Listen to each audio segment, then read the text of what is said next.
நான் போயிட்டு இதோ முட்டை கேட்டேன் சார். அவங்க முட்டை கொடுங்க மாட்டேன்னு சொன்னாங்க சார். நான் போய் இதோ கை கழுவ போனேன் சார். சமையல் ரூமில் ஏதோ டிஃபன் பாக்ஸில் 3 முட்டை இருந்துச்சு சார். நான் பார்த்தேன் சார். பார்த்துட்டு வந்து கேட்டேன் சார், என் முட்டை அங்கே அப்படின்னு கேட்டேன் சார்.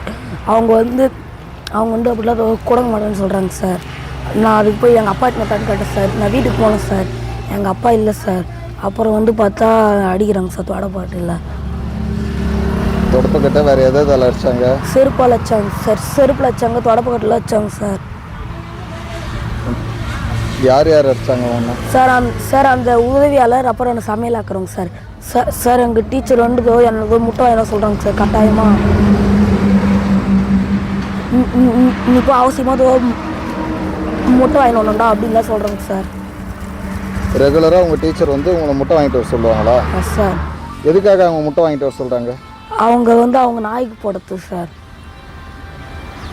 ஸ்கூல் பசங்க எல்லாரையும் இதுமாதிரி முட்டை வாங்கிட்டு ரெகுலராக முட்டை வாங்கிட்டு வர சொல்லுவாங்களா நாய்க்கு போடுறதுக்காக? சார்.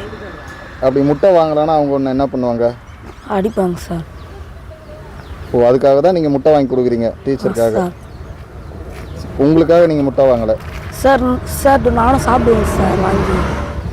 நேற்று ஒன்று அடித்தாங்களே ஊர்னா என்ன பேசுகிறாங்க சார்? அவங்க ஊரில் போய் சொல்கிறாங்க சார். என்னன்னு சொன்னாங்க? இது மாதிரிலாம் அவன் பண்ணுறான் அப்படிலாம் சொல்கிறாங்க சார்.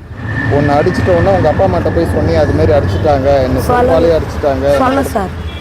அதுக்கு அப்பா அம்மா என்ன சொன்னாங்க? வந்து கேட்டு போனாங்க சார், என் பையன் என்னத்துக்கு அடிக்கிறேன்னு.